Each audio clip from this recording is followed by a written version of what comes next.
Myth. A woman patiently waits for her Prince Charming, faithfully falls in love in hopes of getting married, remains with her provider out of her sheer commitment of living happily ever after. We are living in a romantic fairy tale. Reality.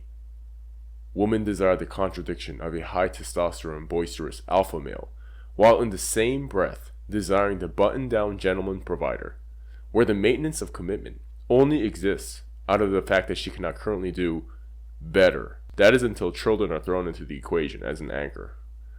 We are living in the jungle.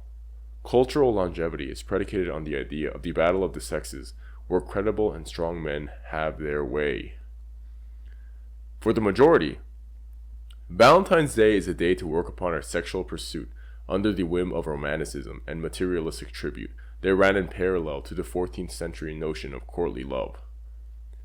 But for the cynically awake, the Feast of St. Valentine is a day of hyperbolic self-reflection on absolute individuality and a test of an embracement towards solidarity in one's own isolation. The practice gives insight onto the understanding that intrinsically, a woman is not capable of this elusive phenomena known as love, on top of the reality that sanity and freedom require a certain degree of alienation. As I am fond of saying, in our monogamous pursuit, to marry means to have one's rights and double one's duties. At best, there is a situation of adoration and hero worship. In my previous video, I indicated how the maintenance of civilization functions on the ruling of men over women and the disastrous result of a female presidency. In this time of infatuation, I want to speak more broadly on how women will always choose, hence vote, on their biological imperative. Before you label me off as a bitter jaded 2-inch micropenis bottom dweller, I ask you to test your patience and reflect whether anything I say resonates with our current social order.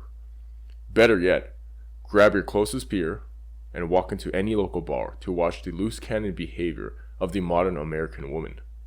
Follow through the implications of the psychologically abominable creature in front of you. And this is not a MGTOW video, as I have firm belief that, societally, there is a collective function towards inventiveness and the arts, even though I agree with about 85% of the material published. I'm going to spend the first half of this video explaining the millennials' roots of the soloist and the composer. First, there's a rule known as a lexicographical order. The idea behind this $5 word is that focusing on the majority rather than the anomaly, and the most important part of this majority in the equation, is what ultimately takes the conversation forward. This mathematical interpretation clearly expounds upon the structure and maintenance of our society, showing that women on average are less functional and less effective than men. If we interpret the functionality of a system as the subject's defining parameter, women in that sense are inefficient in comparison to men. Even when they do not carry malicious intent, they soften the collective rigor of both their defense and individuation out the window. If the feminine psyche is magnanimously praised in this phony manner, as our culture continues to exercise, while in the same breath producing subpar quality through the guise of inclusively allowing their feminine counterparts in the workplace, we are feeding women an illusion and allowing them to live in an unproductive lie. An upward moving demographic halted progression up the historic ladder the moment women are given both social equality and sexually liberated. What we see in its aftermath is a generation of de-incentivized masculinity towards free market competition and exploration, hence creativity. That is the result of a feminized society. Now, I'm not saying that women aren't capable of being architectural engineers, executive directors, or spine surgeons. I am, however, saying that on average, women should not have the spotlight directed upon them. This is general talk, not universal. But this extends beyond the decrease of sufficient results and can be shown phrenologically under an MRI scan. The corpus callosum is a bundle of nerve tissues responsible for the communication between the right and left hemisphere, and is clearly larger in the female brain. There is no controversy in this statement, as the sky is not red but blue. This is a significant hardwiring difference you need to grasp. This means women have the proclivity to multitask variables in the short term, while men are inclined to put their all into one discipline in a deeper long-term pursuit. In this case, less truly is more, which is why, on average, men carry analytical superiority when it comes to visual systems, remaining calm through staked handshake deals and overall big picture thinking, while a woman would add unnecessary anxious turmoil to the equation. In other words, men are of quality and women are of quantity. Once again, this is not universal, but general. Get the difference. Based on this prognosis, a successful, and in many cases an ideal relationship, is where the man leads and multiple women follow. It's been this way for time immemorial, and all male ape species practice this instinctually. It is a natural and healthy order, monogamous or otherwise, for a man to lead and a woman to follow.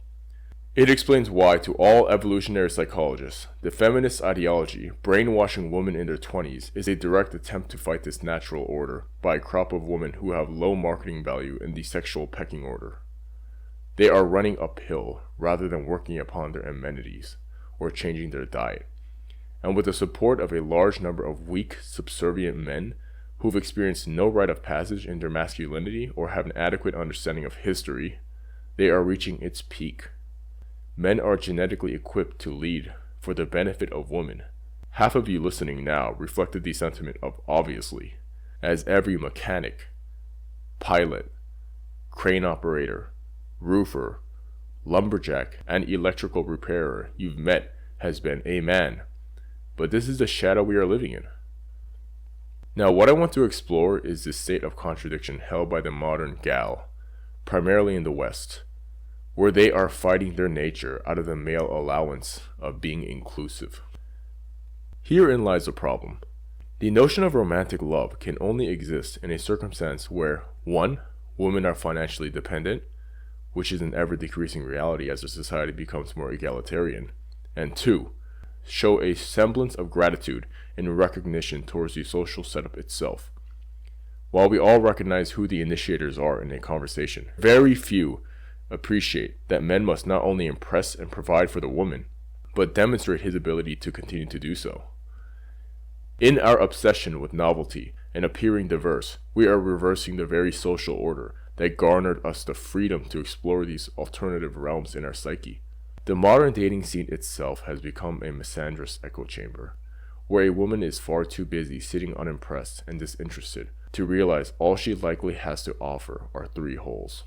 Women have almost fully accepted their commodification as a manipulative cost, weighing the risk-benefit ratio downwards. Essentially, if you are heavily imprinted with the idea of courting a woman in this post-feminist milieu we are in, you must be ready for a fight for her own good. To the rare 200-pound lady listening in, I remind you, medicine isn't supposed to taste good. But don't fret, you probably have a stack of ho-hos lying around. So gentlemen, do not fight your attraction towards the voluptuous curvature and soft texture of the female figure and castrate yourself with hatred of the sheer level of vacuous self-respect for your fellow human beings that seems non-existent. Just understand what a woman today symbolizes and the guaranteed sacrifice they will demand in your life. And just as a side note, speaking culturally, this is why Hillary's downfall was the greatest punch to the social justice warrior phenomena running rampant, putting the anima in its place. Donald Trump's victory indicates that even when the odds are stacked against you, when the mainstream media has a machine gun on auto, directly shooting lies into the minds of the American people, irrespective of the fourth branch's intentions, they instinctually know and trust masculinity to work optimally. Let me make this point clearer. Hillary Clinton was unfit to be a president not only because of her outlandishly aggressive stance, but the reason it came to such a ludicrous extent in the first place is because she is a woman. And as a woman, she is well equipped towards saying one thing but meaning quite another in her personal life. Hillary Clinton has been fighting against herself for the entirety of her unprofessional career. She only raises the fact that she is a woman for her campaign. But make no mistake, she hates being one. To a content woman, or more accurately, to a woman with perspective, there was no glass ceiling. They understand that their very vulnerability and a willingness to submit is their disarming strength towards functioning as a unit with their men. The 2016 election was the epitome of negatively portrayed masculinity, unapologetic, ferocious sexual appetite, boisterous, versus negatively portrayed femininity, passive-aggressive, immediate will to lie, identity recognition, where thank the Almighty, the lesser of two took the victor. So moving on, here's the good news. I said earlier that the man-hating realm that is the United States is reaching its ideological peak. All the surveying done has shown that this is as far as a Western citizenry will take. They have got the full picture. Detestable, embarrassing, and contradictory. It has imploded, and the majority of women agree. Nonetheless, we are still in need of major surgery, commonly known as commitment. The task will be put upon those few men still interested in finding compatibility to not crack under pressure out of their desperation of pussy. This will not be a positive experience, but lest we forget, it is our responsibility to contemplate for the greater good or continuation of our species. There is an age-old saying that women are in charge of holding the family together, while men are in charge of holding society together. In the grand scheme, this is optimal.